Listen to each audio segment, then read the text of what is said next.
Vamos lá, pessoal? Vamos para o próximo bloco? Passamos agora, então, ao estudo do item 3.13, instrução da petição inicial. Bom, a petição inicial, seguindo esses requisitos, ou essa forma exigida pela lei, fazendo as adaptações de acordo com 319 do CPC, ela deve ser instruída com alguns documentos que foram relacionados ao longo do artigo 51. A gente tem que tomar cuidado, porque quando a gente vai olhar quais são os requisitos da petição inicial, a gente olha só o artigo 48.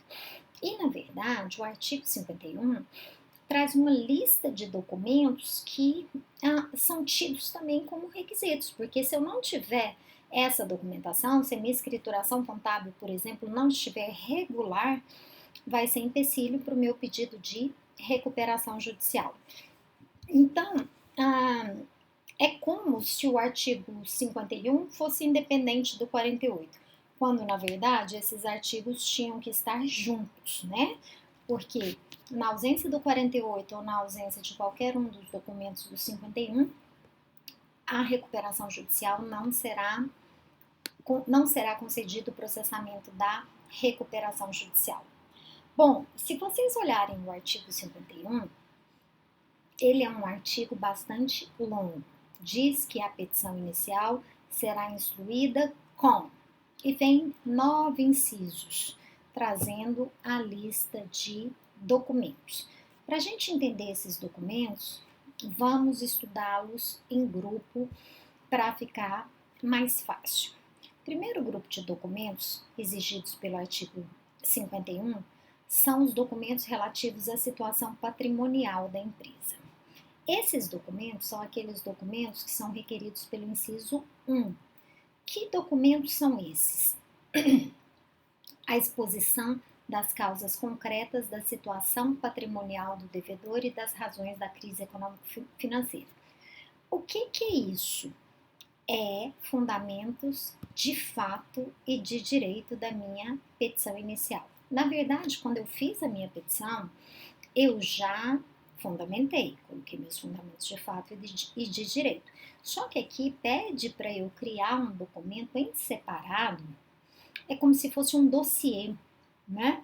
Um memorial descritivo da empresa, explicando as causas da crise. Então, eu vou colocar fotografias, vou contar o que aconteceu, né? Eu tive um caso, por exemplo, de uma recuperação judicial, que a empresa investiu num tipo de equipamento e ela fez um empréstimo com o BNDES para comprar esse equipamento, e na época foi um empréstimo assim de 3 milhões, 4 milhões. Recebidos os equipamentos, passou um mês, a vigilância sanitária mudou as regras, não podia mais ser utilizado o equipamento. Ou seja, em um mês a empresa quebrou, porque todo aquele equipamento virou sucata, que eram elevadores, né? Elevadores de ferro que não podiam mais ser utilizados na construção civil, e isso causou um enorme prejuízo financeiro e foi uma das causas da recuperação judicial. Então, tudo isso eu vou ter que contar, né? É um documento que vai ficar um documento volumoso, cheio de fotos, história, recortes de jornal, tudo aquilo que demonstra a história da empresa. Segundo, documentos contábeis. Esses documentos contábeis estão relacionados lá no artigo 51, inciso 2, e também no parágrafo 1º. Quais são esses documentos contábeis? A lei fala assim: demonstrações contábeis dos 3 últimos exercícios. O que significa, primeiramente, 3 últimos exercícios? O que é o exercício financeiro de uma empresa? É o ano fiscal da empresa, né? Então, é o que a empresa faz de 1º de janeiro a 31 de dezembro. Não necessariamente que o exercício precisa começar em 1º de janeiro e terminar em 31 de dezembro. Se eu abrir a minha empresa, por exemplo, dia 1º de julho, o meu exercício pode ser de 1º de julho a 30 de junho, por exemplo, tá? Mas para ficar mais fácil contabilmente, porque o exercício fiscal é de 1º de janeiro a 31 de dezembro, todos adotam como exercício esse daí. Então, aqui pede para apresentar as demonstrações contábeis dos 3 últimos exercícios, que seriam dos 3 últimos anos. Aqui a gente tem que parar e pensar. Mas o artigo 48 não falou que eu poderia pedir a minha recuperação se eu estivesse aberto há 2 anos? Se eu estiver aberto há 2 anos, eu não tenho 3 exercícios, eu tenho 2 exercícios. Então, a gente vai ter que compatibilizar os 2 artigos. Entende-se, então, que se eu tenho dos 2 últimos exercícios, tá valendo. Bom, e quais são esses documentos que são exigidos, que são os documentos contábeis que são exigidos? São 4 documentos contábeis: balanço patrimonial, demonstração de resultados acumulados.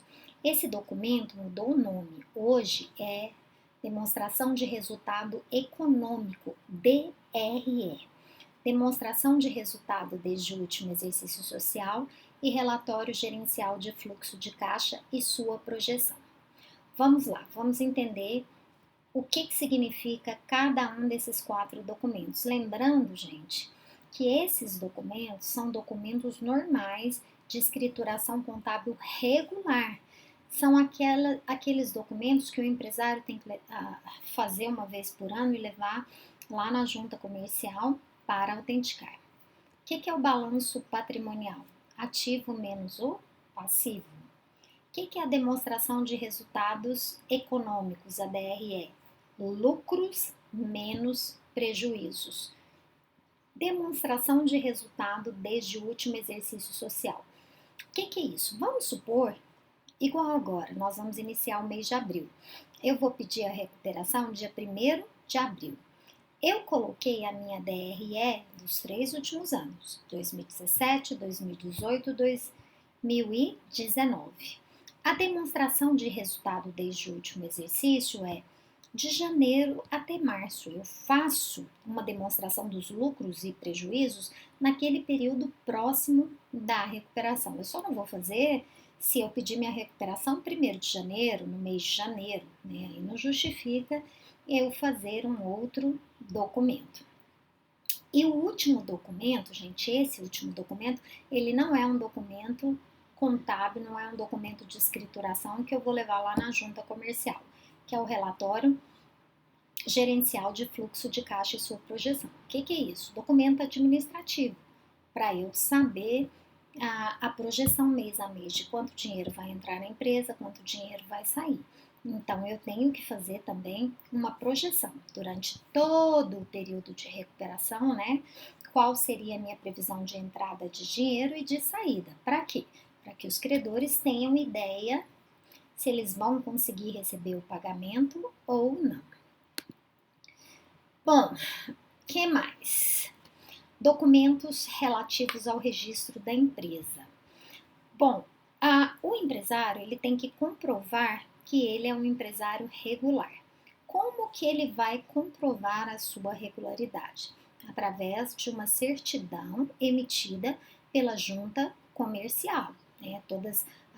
A junta comercial é um órgão público, é dotado de fé pública e lá vai constar qual é a data do início das minhas atividades e se eu estou ativo ou inativo. Que mais? Qual outro documento que comprova a regularidade da empresa? O ato constitutivo, contrato social ou estatuto. Por quê? É nesse documento que a gente vai ver quem são os sócios da empresa, qual é a responsabilidade da sociedade pelas dívidas, se é limitada, se é ilimitada. É lá que tem o nome dos administradores. E, além disso, eu vou ter que juntar as atas de nomeação dos administradores se eles tiverem sido nomeados em ato separado. Lembra que os administradores das pessoas jurídicas, eles podem ser eleitos se eles forem sócios no próprio contrato social ou Eles podem ser eleitos como administradores, sócios ou não sócios, fora do contrato social. Que mais que a recuperanda tem que juntar? Certidão dos cartórios de protesto.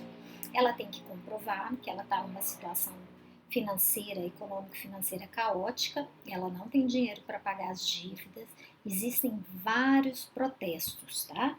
Então, o intuito é realmente demonstrar que a situação dela está muito ruim e que ela não vai sair dessa crise se não tiver ajuda.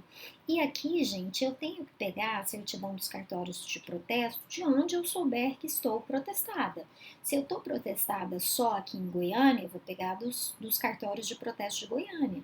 Mas se eu sei que eu estou protestada em São Paulo, eu tenho que pegar uma certidão lá do cartório de protestos de São Paulo, tá bom? Lembrem-se que a existência de protestos não obsta, não impede a recuperação judicial.